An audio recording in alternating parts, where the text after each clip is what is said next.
Hey everyone, welcome to the channel, and it's Indie Author Showcase time today. I've got a whole bunch of authors this month just waiting to talk to you about their books. If you're an indie SFF author and you want to feature in a future one of these videos, I've made it even easier for you now with my new website aimed at authors. If you go to dominishbooks.com, you can find all details of the proofreading services I offer, my book review policy, and all the information you need to get a clip together and get it over to me for a future showcase video. So as I say, this one is a stacked video. Let's go see who we've got.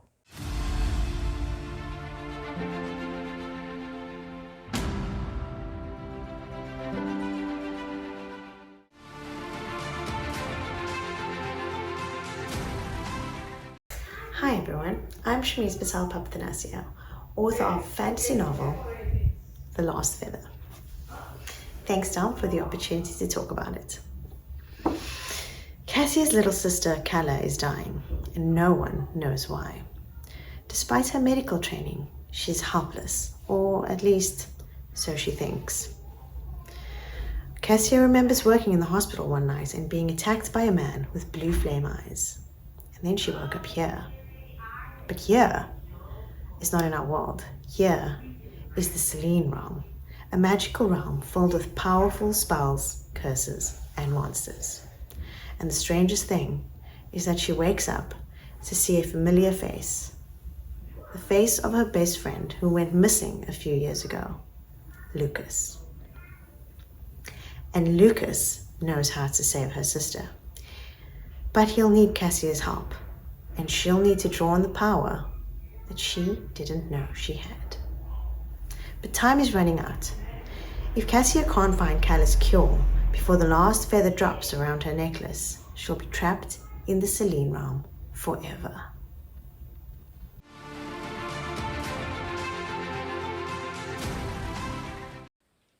Hello ladies and gentlemen, fantasy fans. Hopefully, I am Luís Magalhães. I am the author of the Sword and Sorcery / Heroic Fantasy series, Legends of Elysia, and this is the latest book in the series, The Daughter of the Ice.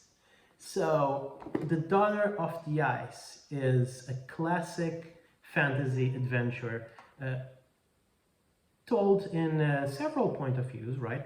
Not too many, but at several points of views about a ragtag band of adventurers traveling through northern Elysia and trying to figure out who is behind the weird happenings in the northern city-states. Yes, people have gone missing. There are rumors of weird, strange creatures roaming the roads at night. And the greatest order of knights in northern Elysia, the Order of the Tower, has summoned one of their greatest champions, the aging knight Eregar, to investigate. What Eregar will do is he is going to gather a monthly crew of would-be heroes to travel to the icy plains in the furthest depths of the Elysian North and figure out what is happening with the rumored sorcerers gathering power there. Is this sorceress actually truly the daughter of the ice of legend, one of the primordial goddesses of Elysia? Or is she just an imposter trying to gain power for her own nefarious ends? Well, you have to read the book to find out. So, Legends of Elysia is, again, traditional fantasy, classic sword and sorcery, heroic fantasy. As a young reader, I was very taken into, I was playing Dungeons and Dragons, playing tabletop role-playing games, and I was very engrossed in these worlds, and that's where my fantasy journey began. Obviously, not only with Tolkien as so many others, but also with the Dragonlance books, with the Forgotten Realm books, with really pulpy fantasy books, with lots of fashion, fast-paced, etc. And that's what I try to do with my series. I hope you'll enjoy them, so check out The Daughter of the Ice. Thank you for watching.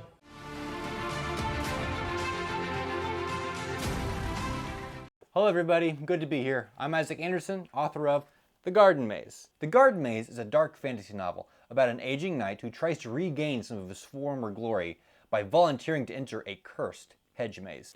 The maze only opens once every 100 years, and he and his young squire must face the dangers lying within.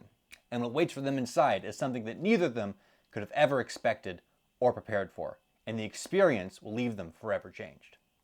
This is the first book I've ever published. I wrote it as kind of a break from my larger project because I wanted to finish something, I wanted to hold it in my hand. And it feels really good. It's really cool to have it here. It's so little. I wanted to approach writing it in a way that prioritized brevity and conciseness. I did my best to channel books like The Princess Bride that have that nice, wonderful old-timey storybook feel. Like as you're reading them, they're written in such a way that just feels bigger than what they actually are. I challenged myself to try to say a lot with a little. I tried to really go wacky with some of the story ideas. I tried to go weird, and I tried to kind of tie everything together with who the characters were. Everything in the world reflects that. It was a fun puzzle to put together. And like I said, it's short, so it wasn't, a monumentous challenge to kind of tie every single thing in the book to one idea. It's on Amazon, it's on Kindle Unlimited. Give it a look, give it a review. It helps. And I'd like to conclude by reading some of my favorite words until Dom cuts me off. Onion.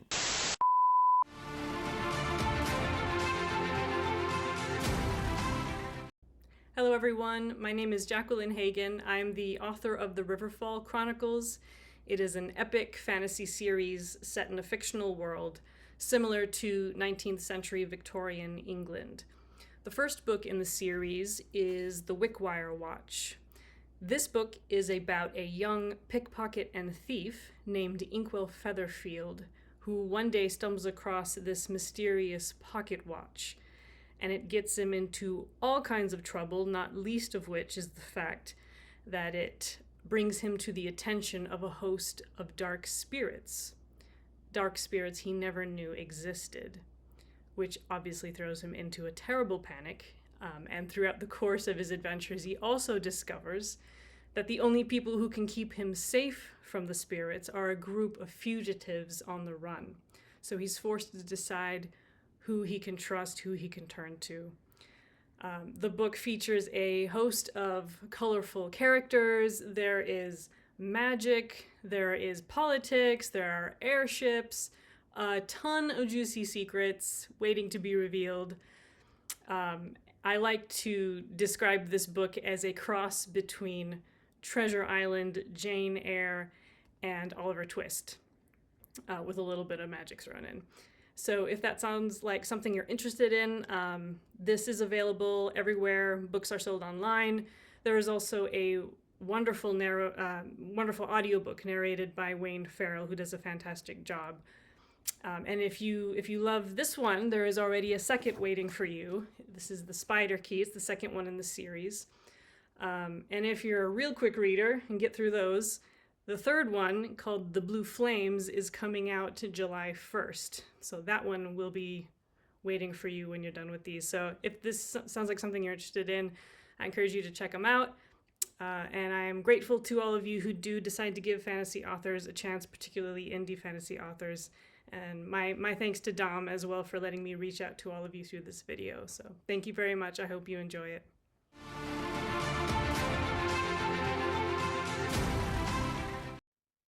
Hi everyone, I'm Tim Hardie. I'm a UK-based fantasy author, probably best known at the moment for the novel Hall of Bones, which was a finalist a couple of years ago in the self-published fantasy blog-off competition, and it's part of the Brotherhood of the Eagle fantasy series. I'm here today to talk about my new novel, A Quiet Vengeance, which is a standalone set in the same fantasy world as the Viking-inspired Brotherhood series, but the action's been moved to a new continent, in this case, where I've taken my inspiration from the Middle East and North Africa. It's the first in a planned series of interconnected standalone novels, so that might appeal to those of you who don't like a longer-term literary commitment, and it's a completely new cast of characters involved in the story as well. Quiet Vengeance probably will interest readers who like their fantasy story character-led rather than action-heavy. There's plenty of royal court politics, plenty of intrigue, but also mixed together with the other side of the social spectrum. You have criminal gangs, plots, assassinations, so that there is some action also woven through the story as well. At its heart, though, it's a story about the secrets of our past, how they eventually catch up with us and the consequences when that happens. If you've enjoyed the Brotherhood of the Eagle series, then this book will give you a first wider insight into the larger fantasy world beyond the cold lands of Lascar. Though you haven't read any of my writing before, Quiet Vengeance is actually the perfect place to start because it is a standalone. You definitely don't need to read the Brotherhood series to be able to pick up and enjoy a copy of Quiet Vengeance. If that's of interest to you, then my books are currently available on Amazon, and I'm also part of Kindle Unlimited.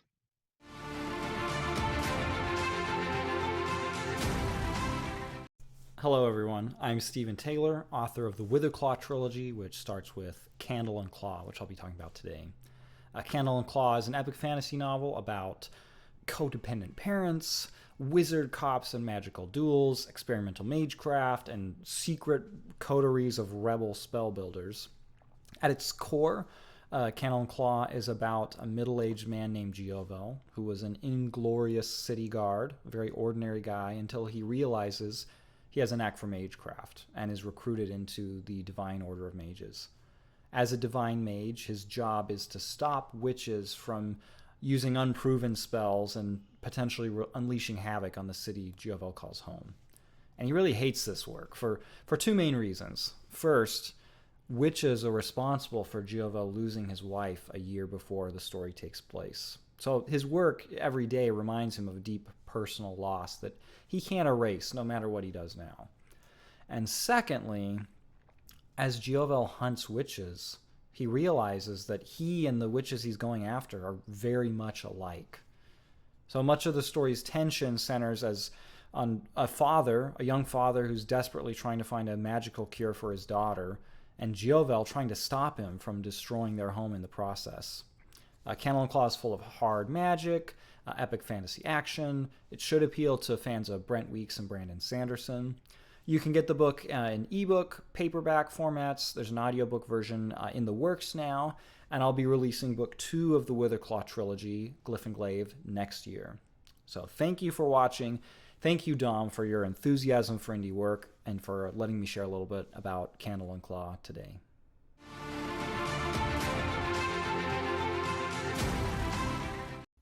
Hi, I'm João F. Silva, author of the upcoming book, Seeds of War. It's an adult epic fantasy. It's a bit gritty, it's a bit dark. The world is not a forgiving place, and we have 3 main point of view characters, and they try to do the best they can to survive in a harsh world with harsh creatures and a devastating smoke magic. And not everything is easy, but they try to do their best. These 3 point of view characters, the first one is Gimlor. She's a single mother, war veteran, and crime boss, and she's just trying to do whatever she can to protect her town and her family. The second main point of view character is Orberesis. He is a petty thief and con man who turned out to go through some changes, and basically is now pretending to be a god, and yeah, that's how he is. The third main point of view character is Rednow. He is the world's most feared mercenary, and he's a little older. He's not who he used to be anymore, but things still need to be done. Mercenary work still needs to be done. So he's going to try to do his best, and yeah, and if you like epic fantasy, if you like the gritty epic fantasy, character-driven, consider picking up Seeds of War. And yeah.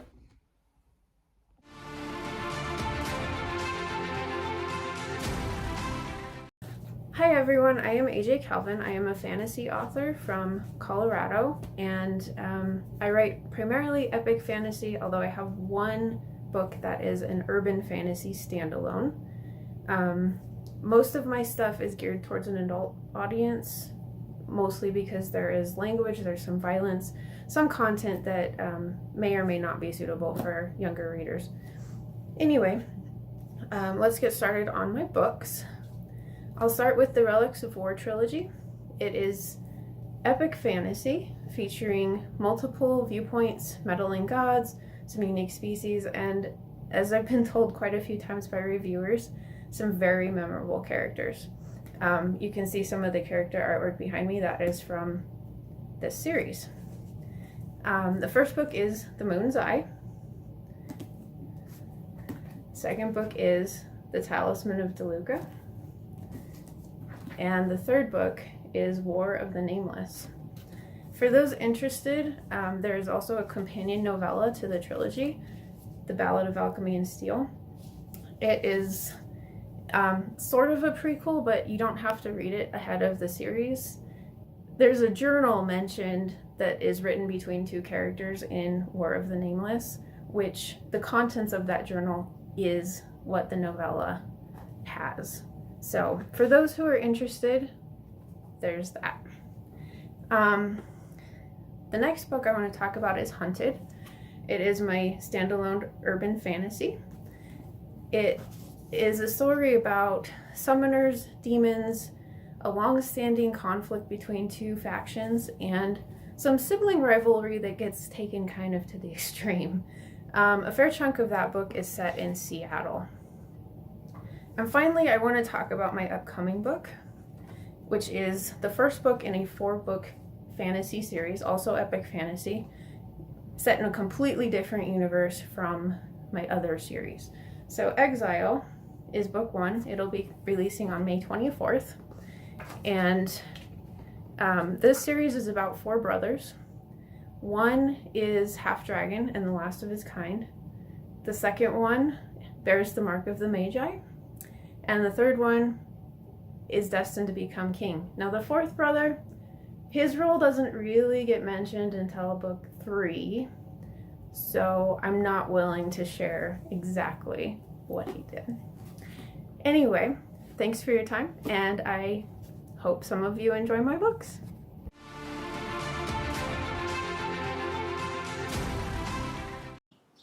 Hi, I'm D.H. Willison. I write witty fantasy adventures with a cast of colorful, endearing characters. I'd like to tell you about the world of Arvia. It's a wild and colorful world filled with vibrant flora, breathtaking landscapes, and fantastical mythical creatures, most of which want to kill you. But not in an evil or spiteful way. It's not the monsters' fault that humans are small and tasty. Speaking of monsters, the worst of them are harpies. Harpies on Arvia are apex predators. They're basically bad-tempered, foul-mouthed, feathered dragons. So, of course, one of the main characters of the series is a harpy. This is Redlow, who's actually a accident-prone, fun-loving prankster, if you get to know her. So what sort of character could hope to accompany such an epic and ferocious being? May I introduce Darren, second main character. He's a human with no special abilities or legendary gear. On the plus side, he's quick-witted and empathetic, and has escaped certain death using everything from defective magic cloth to weaponized novelty popcorn. If you're looking for a wild and fantastical world filled with giant mythic creatures with their own hope, depth, and dreams, if you're looking for ordinary people coming together to accomplish the extraordinary, and if you like characters that will make you laugh, that'll make you cry, and that'll make you stand up and cheer, have a look at Tales of Arvia. If you're curious about the world, there's a 3-minute animated video on my channel. The first 2 books of the series are free on Kindle Unlimited, and book 3, Arvia, Heart of the Sky, releases May 12th.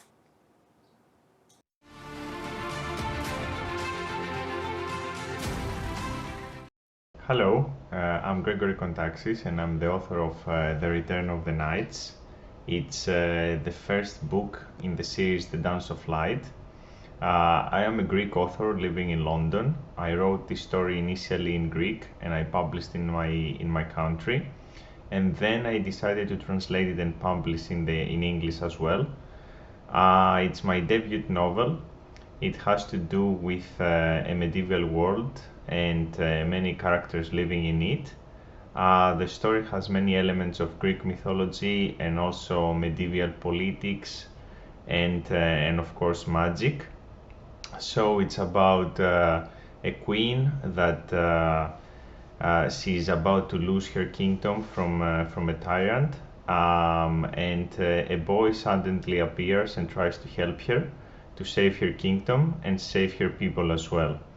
So in this story you will find many elements, as I said, of Greek mythology and magical creatures and politics and many other virtues in humans like loyalty and bravery.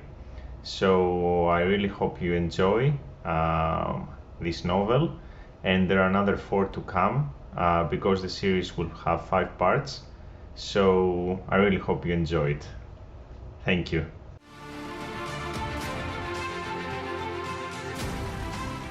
Beowulf meets Buddhism in The Way of Edan, the opening of the Edan trilogy, which is grounded in Old English, Old Norse, Celtic, and South Asian influences.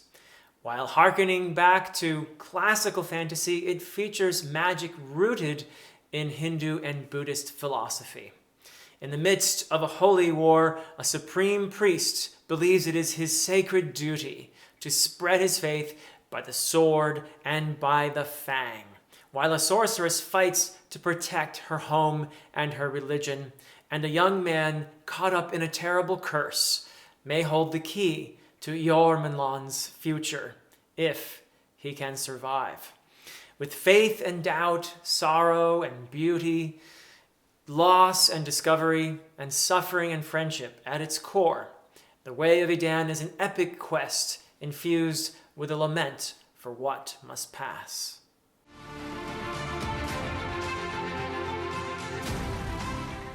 As usual, I want to say a big thank you to all of the authors who've participated in the making of today's video. I really appreciate you taking the time to talk to my viewers about your worlds. Again, if you are an indie SFF author and you want to be included in a future one of these videos, check out the details on dominishbooks.com and you should find there everything you need to get involved.